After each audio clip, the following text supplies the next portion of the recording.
O Quais consequências práticas? Gustavo, ele tem essa cara de bom moço, rapaz, mas ele expectorou agora a face da verdadeira esquerda que move a sua psique, né? Quando ele diz que os índices de criminalidade têm uma relação direta com exclusão social, com pobreza, com desemprego, essa é a gênese daquilo que eu falei. Você coloca o criminoso como uma vítima. Você coloca o criminoso como um excluído social, o que é uma mentira fragorosa. Em última instância, a potencialidade de criminalidade de alguém é a sua índole. Eu volto a dizer, no Brasil você tem 50% de uma população que não tem água encanada. Se houvesse uma relação proporcional entre criminalidade, exclusão social e pobreza, haveria uma insurreição civil no Brasil. Então a questão que se coloca é, o Brasil precisa, não sei se você sabe, de um estado de defesa. O Brasil precisa de estudante de licitude. O Brasil precisa de forças policiais aparelhadas. O Brasil precisa de inteligência organizada e será muito bem-vinda a inteligência americana, da CIA, em um tipo de operação sigilosa que vai, eventualmente, limitar a ação das facções criminosas de narcotraficantes que, em grande medida, subsidiam alguns políticos que fazem lobby vista grossa para essas facções. Quando você fala de índice de criminalidade, isso é realmente subjetivo. Você pode ter um decréscimo, por exemplo, no Bolsonaro, eventualmente, houve um decréscimo gigantesco dos feminicídios, que são chamados assim, e aumentaram no governo Lula. Agora, você tem um clima de opressão, por exemplo, nas comunidades, nas favelas, eventualmente há um domínio das forças narcotraficantes que torturam pessoas, que intimidam pessoas, que impõem regras absolutistas às pessoas, ou seja, você tem um domínio no crime, por exemplo, no estado do Rio de Janeiro, que é absolutamente indecente. Você tem 6 governadores que foram presos, alguns deles com associação com crime organizado. Você dizer que o Brasil é um país que eventualmente tem uma questão de simplesmente de aprimorar a educação, você pode até ter a educação aprimorada, emprego aprimorado, mas a lei e a ordem têm que prevalecer em primeira instância. Para isso você tem que ter um estado de defesa, você tem que recrudescimento de leis, você tem que acabar com saidinhas, acabar com o indulto de Natal, acabar com progressão de pena. Um homem que estupra e arrebenta e mata uma mulher, ele fica, sabe quanto, em média, na cadeia? 2 ou 3 anos. Um homicida, cujos homicídios são 10% só resolvidos no Brasil, então esses números são todos absolutamente deturpados, que vocês disseram aí, ele fica 2, 3, 4 anos na cadeia apenas em média. Ou seja, não tem um bandido, ele só respeita aquilo que ele teme, meu caro Machado. E no Brasil, a justiça, ela é niente, ela é complacente e ela é gentil com criminosos. Ela é muito dura com senhoras, com bíblias e batons na mão, que clamam por liberdade. Machado, sua quarta pergunta, 2 minutos. Claro, mas só alguns comentários muito breves, né? Quadrilles, o número de mortes do país no ano é subjetivo. Não. Entenda quem puder, falou. E o que é objetivo é o clima de opressão. E só 2 coisinhas rápidas, que são amplamente sabidas, mas é bom repetir. O Brasil tem quase 1 milhão de pessoas encarceradas, tá? Basta você ver no Brasil que é uma expectativa de vida de alguém que está na criminalidade, que é baixíssima, e aí você vai entender que se fosse esse o problema, a gente tinha resolvido há muito tempo. Inclusive, boa parte desses assassinatos são entre eles. A enorme maioria são entre eles. E, portanto, até por isso, nunca são investigados nem nada. Então, se o problema fosse matar o criminoso, o Brasil é o campeão de matar o criminoso. E o problema continua se reproduzindo. É muito simples assim, né? Então... Mas essa do número de mortes ser subjetiva é algo que mostra realmente, né? O clima de opressão é objetivo. Subjetivo é o índice de criminalidade. Eu vou refletir. Mas vamos lá. Eu queria fazer a pergunta realmente, que essa questão do livre empreendimento, deixar, né, o capital fluir e etc, que as coisas vão se resolver, o Brasil vai se desenvolver, né? O cara da mercearia vai ser o dono da nova fábrica de semicondutores, né? O cara do Uber vai ser o dono da nova máquina de inteligência artificial. Eu queria entender o que você pensa, então, desse discurso com relação às medidas do Trump, que você já começou o debate mencionando, com relação ao tarifácio generalizado, inclusive agora, provavelmente em relação ao próprio Brasil. Ou seja, enquanto o Brasil advoga por liberalismo, e é um país que é mais fraco para essa disputa, né? Porque a gente tem menos tecnologia, menos domínio dos setores, é amplamente sabido. E o país que é mais forte na disputa, ou seja, que tem mais capital, que tem mais domínio tecnológico, está pondo tarifa. E o Brasil vai abrir o mercado. Como é que você resolve essa contradição? Do mais forte tá jogando com o mundo inteiro com tarifas e você defender que o Brasil, que é o mais fraco, a gente que é pasto nessa coisa toda, vai entrar nessa disputa abrindo o mercado para quem é mais forte e tá tarifando. Como é que você resolve isso aí? Não houve esse tipo de problema durante o governo Bolsonaro. Você percebe? Há esse problema no governo Lula. E por que há esse problema? Eu não sou um defensor inclemente da política internacional do Donald Trump. É claro que o America First dele, às vezes, é opressivo em relação a muitos países. Não é só o Brasil que sofreu esse tarifaço. Mas se você vê as condições que os Estados Unidos colocaram para que o Brasil não caia desse tarifaço, são de outra ordem também, não são só de ordem de negociação econômica. Você tem o Brasil, o judiciário brasileiro especificamente, perseguindo empresas americanas, limitando a atuação de empresas americanas, perseguindo cidadãos norte-americanos, aliás, brasileiros, asilados nos Estados Unidos. Você tem uma política de censura absolutamente extrema em relação à população brasileira. Isso tudo está na negociação do Donald Trump com o Brasil. Você tem uma política de corrupção que não está adequada exatamente aos moldes do que os Estados Unidos acham que seja prudente. E, last but not least, você tem um constante conflito em relação à classificação, que a gente mencionou aqui, das forças narcotraficantes como terroristas para auxiliar, para estabelecer, e essas palavras são do próprio Marco Rubio, estabelecer uma parceria no combate ao crime organizado. E você tem, e aí não está em pauta, mas eventualmente é um critério, para usar uma palavra que você usou, que eu usei e você distorceu, subjetivo, que é o endosso e o apoio sistemático do Brasil, e eu falo apoio financeiro, a ditaduras latino-americanas, como a Venezuela, por exemplo, entendeu? Então você tem toda uma política de animosidade, muito mais do ponto de vista diplomático, de perseguição e de censura e autocracia que o Brasil, e de alinhamento do Brasil com países que fazem um antagonismo aos Estados Unidos, do que exatamente uma relação comercial imparcial, porque esse problema não se deu à época do Bolsonaro, e foi muito bem negociado à época do Bolsonaro. Então você tem um alinhamento ideológico e um alinhamento de ação política em favor do crime, em favor da censura, em favor da perseguição, em favor de países como o Irã, e países como a Venezuela, como a Nicarágua, como Colômbia, que são antípodas do modelo de democracia, de liberdade de empreendedorismo, de liberdade de ação, que é os Estados Unidos. Existem blocos, meu caro. Você sabe muito bem, você como trotskista sabe, existe uma disputa geopolítica permanente. E o Brasil está se aliando o que é de mais podre. O Brasil está se aliando ao Irã, o Brasil está se aliando à Rússia, o Brasil está se aliando à China. O mercado da ditadura, o mercado da opressão, o mercado da perseguição, o mercado de narcotráfico, o mercado da censura hoje imposta pelos próprios brasileiros, pelos próprios juízes, carrascos travestidos de juízes brasileiros. Então, isso tudo os Estados Unidos estão vendo. Isso tudo está na palavra do Marco Rubio, isso tudo está na palavra do Donald Trump. Então é muito mais uma questão ideológica, ideologia de ação em favor do crime, da censura e de ditaduras que está colocando o Brasil nesse ponto em que ele chegou. Machado, você tem 3 minutos para réplica. Beleza, perfeito. Na verdade, o critério dos Estados Unidos é o seguinte: se você me apoia, é do bem. Não interessa o seu regime, não interessa o nível de tortura. Basta pegar o exemplo que é uma das piores ditaduras do mundo hoje, que é a Arábia Saudita. E que não é um país qualquer. Aliás, os países do Golfo todos ali, mas a Arábia Saudita é mais extremo, porque as mulheres na Arábia Saudita ganharam o direito de dirigir carro há alguns poucos anos. Foi a maior conquista das últimas décadas, o direito de dirigir carro. O Irã, que é uma ditadura, é autoritário, nunca endossei regime iraniano. Agora, o Irã comparado com a Arábia Saudita é o suprassumo da democracia. O suprassumo da democracia. Porque lá, ainda que supervisionado pelo regime dos ayatolás, mas ali há formas de eleição para parlamento, para presidente, desde que, é óbvio, os ayatolás aprovem, mas há. Né? Lá há muito mais liberdade individual. Comparado com a Arábia Saudita as pessoas são enforcadas em praça pública. E isso é divulgado, inclusive, amplamente no interior do país de maneira sistemática. Lá até quem foge. Teve um jornalista que foi na embaixada da Arábia Saudita para poder pegar um documento e de lá nunca mais voltou. Acredita-se que foi esquartejado e tudo mais. As maiores ditaduras do mundo.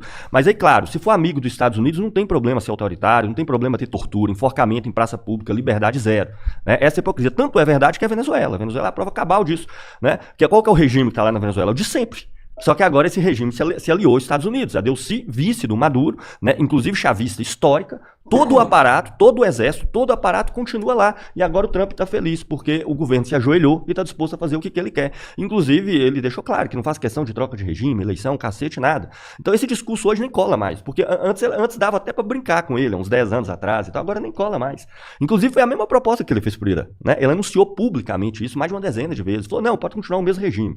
Eu só quero que vocês façam isso, isso e isso. Né?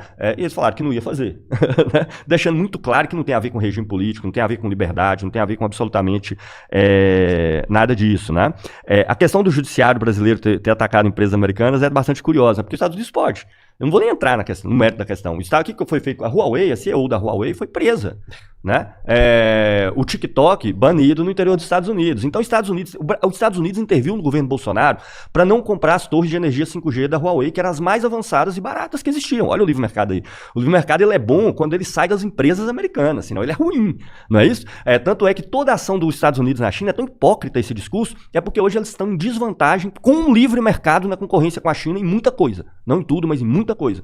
Então aí o livre mercado vai pro ralo, e a direita brasileira vai pro ralo junto com o discurso hipócrita deles, que é liberal quando eu quero, para mim, pro resto não.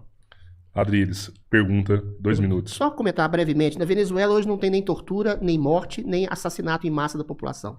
Hoje os Estados Unidos estão fazendo exatamente uma parceria com a Venezuela e a população está sentindo muito melhor. Os Estados Unidos estabelecem parcerias com países por interesses econômicos para além da questão dos seus governos. Agora, quando há uma opressão sistemática, os Estados Unidos têm e devem fazer esse papel de xerife do mundo. É claro que eles não vão entrar em guerra com a Rússia ou com a China, porque haveria uma hecatombe nuclear. Então você tem que fazer um jogo estratégico. Bom, vou para a minha pergunta, que é a seguinte.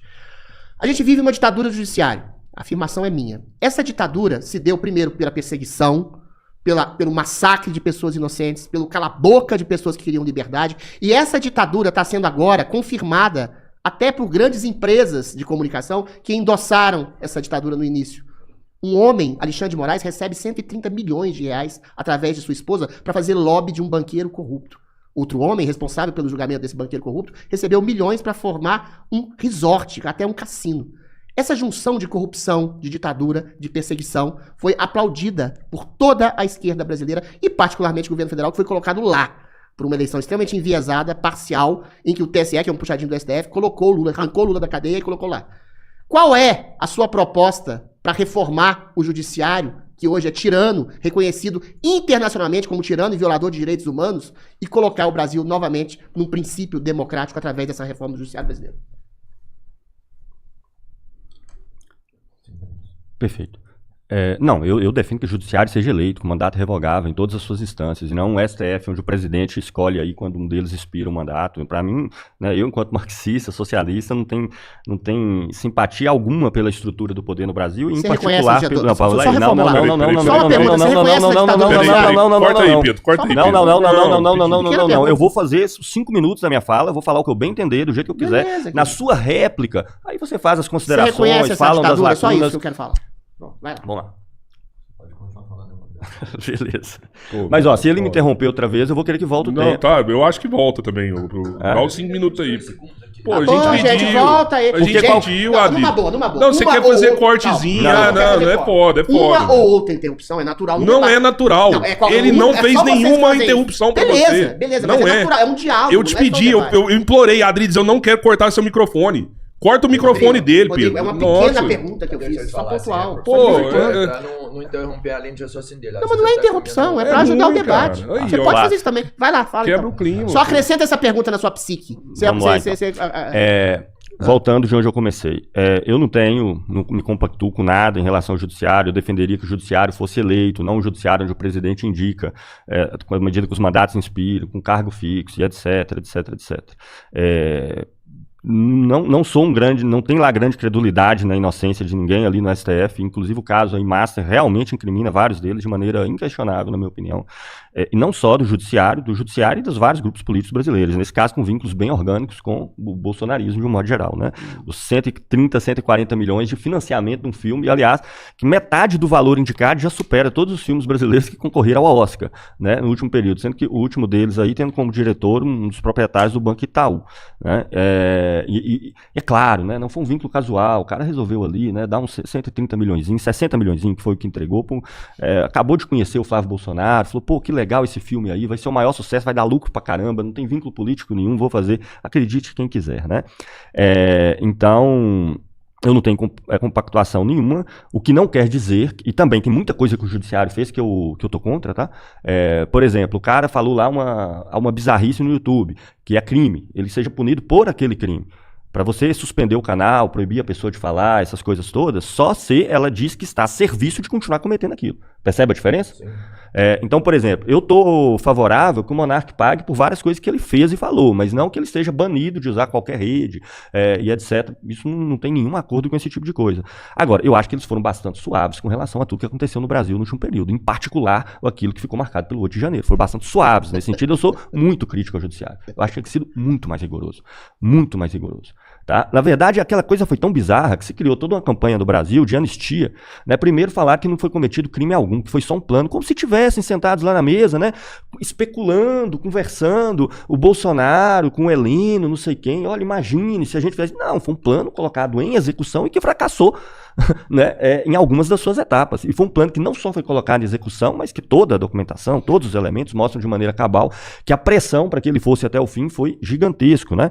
E aí se surgiu toda uma campanha hipócrita por anistia de um crime que não tinha nem sido julgado. Assim, realmente parece a anistia da ditadura, isso eu não vou negar. Isso aí é uma verossimilhança com a ditadura muito grande. É uma coisa pouco falada, né?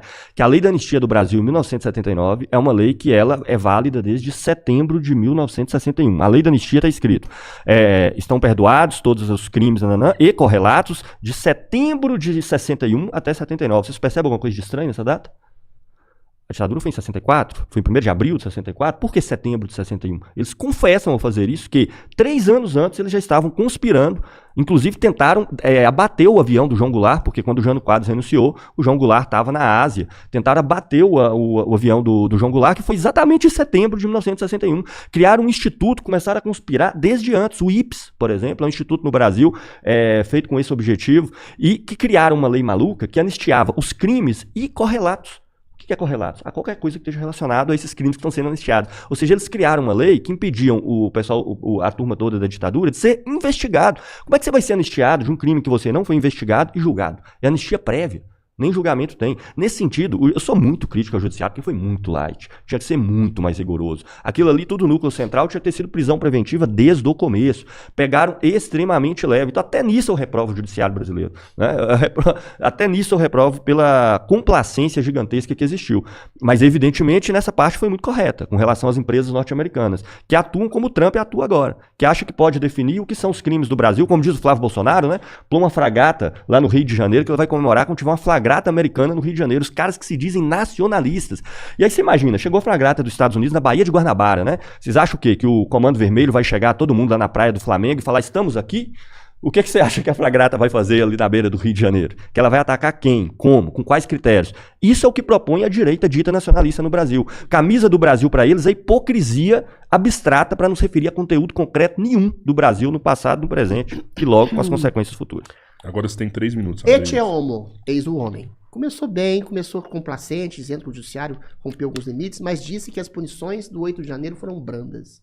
O que foi o 8 de janeiro? Um bando de senhoras com bíblias, batons, senhoras sexagenárias, septuagenárias, octogenárias, clamando por liberdade e por eleições justas. O que foi o suposto golpe projetado pelo STF? Uma suposta minuta, que não foi assinada, reivindicando uma outra eleição, dado que as eleições do Brasil tinham sido conspurcadas por uma parcialidade do judiciário brasileiro, particularmente o TSE, que é um puxadinho do STF. Censurava-se tudo que era criticado Lula, não podia dizer que o Lula era condenado, não podia dizer que o Lula era amigo de ditadores, não podia dizer que o Lula era a favor do aborto, Bolsonaro era censurado de maneira sistemática, não podia usar a imagem do 7 de setembro, não podia usar a imagem da Michelle, do discurso da ONU, uma coisa completamente absurda. Eu disse, à época, né, que havia censura no Brasil, meu Twitter foi removido durante 3 meses, ou seja, o que houve, não é nem isso, mas foi o esboço da tentativa de contragolpe, que o golpe foi dado intrinsecamente dentro do STF. Tirou um bandido da cadeia, um condenado da cadeia, fez campanha para esse condenado, censurou o outro lado, e era essa a reivindicação de liberdade e de democracia e de republicanismo. Agora, é extremamente insensível e até um tanto quanto monstruoso da sua parte, Gustavo, você justificar e dizer que foi brando, prisões de uma senhora que foi libertada agora para fazer e cumprir prisão domiciliar, 73 anos com um andador. Cadê o fuzil? Cadê a metralhadora dessa mulher, cara? O Clériston, que passou em frente à Praça dos Três Poderes, morreu na cadeia. 1 ano, sem sentença, sem julgamento, sem nada, como um bicho. Era um homem que sofria de diabetes e diversas comorbidades. O senhor Alexandre de Moraes, até o Paulo Gonet, que é cupincha do STF, preconizou a soltura desse homem e foi deixado lá a própria míngua. Estou dando 2 exemplos, mas tem inúmeros exemplos. Você está dizendo que senhoras com bíblias e rosários e batom na mão eram golpistas? Estavam articulando um golpe articulado? No fim das contas, você está endossando exatamente essa ditadura do judiciário. Para que essa ditadura seja dirimida, é preciso ter impeachment. É preciso ter criminalização de um homem como Alexandre de Moraes, que recebeu uma lei Magnitsky para violadores de direitos humanos. Um homem internacionalmente reconhecido como um tirano, violador de direitos humanos, perseguidor, censurador, que eventualmente censura e limita até empresas americanas. É totalmente diferente você falar da empresa chinesa lá que fazia espionagem nos Estados Unidos, e essa, em que ele censura anistiados, que ele persegue anistiados, que ele quer que exilados e asilados lá nos Estados Unidos sejam presos simplesmente por crime de palavras. Você está subrepticiamente endossando a ditadura, a tirania, a mais pérfida e imunda ditadura que o Brasil já passou, que é a ditadura do senhor Alexandre de Moraes e demais membros do Supremo Tribunal Inquisitorial. Machado, 5ª pergunta, 2 minutos, se você quiser comentar a réplica do Adriles, fica à vontade. Perfeito. Bem, com relação a todos do 8 de janeiro, todos, eu digo assim, ô coitados, que peninha. Isso é desumano. Né? Fico feliz, assim, sofram, fico feliz. Podem avaliar como quiserem. Não faça isso, cara. Sério. Adoro. Faz isso. Não faço nenhum draminha. Fico muito feliz. Você acorda até mais Você tá feliz. aplaudindo tortura. Tô te interrompendo mesmo. Agora eu tô te interrompendo. Porque é absurdo o que você tá dizendo. Isso é de um cinismo. Você tá vendo uma pessoa sendo torturada, você tá vendo uma pessoa sendo morta, você tá sendo uma senhora de 73 anos com um andador saindo da cadeia e você faz essa cara de cínico? Tenha vergonha na cara, rapaz. Tenha caráter. Eu nunca zombei de pessoas torturadas pela ditadura de 64. O que você tá fazendo é zombar de senhoras com bíblias e batons na mão que urinavam nas calças quando via Alexandre de Moraes. Você tá fazendo preconização de censura, preconização de tortura, preconização de morte. Para com isso, tenha caráter. Calma, Adriles. Calma. Mas só absurdo que ele fez. Vai zerar meu tempo? Vai zerar. Tempo. Se quiser usar também pra falar aí a fala da Adriles aí, fica à vontade. Com relação às pessoas lá do 8 de janeiro, eu digo, coitado, que peninha. Tô com dó. Acorda até mais feliz. Fico satisfeito. Com relação ao draminha, né? Os Estados Unidos como árbitro do mundo, a Arábia Saudita, óbvio que ele não ia comentar, né? E a Arábia Saudita é só um exemplo, tem algumas dezenas, na verdade. Porque a Arábia Saudita é um tipo de ausência de liberdade que faz Venezuela, Irã e o que quer que seja parecer o paraíso na Terra, realmente. Né? Porque é a ausência absoluta, literalmente absoluta. É a repressão escarrada, né? E, inclusive, deixa muito claro em reação ao teatrinho, né? Você faz essa indignação toda com relação à população da Arábia Saudita, que os Estados Unidos avaliza, que o governo está ligado, com a OPEP eles definem os preços do petróleo, não é isso? Tem bases militares lá para poder atacar o Irã, né? Não vai rolar esse corte não, Adriles, infelizmente, não vai sensibilizar as pessoas não. Mas eu vou fazer a pergunta aqui que eu sempre faço, na verdade. Essa pergunta, se alguém analisar os meus debates, Gustavo sempre pergunta isso. Eu vou perguntar em todas as vezes que eu debater com alguém da direita, porque eles nunca sabem responder.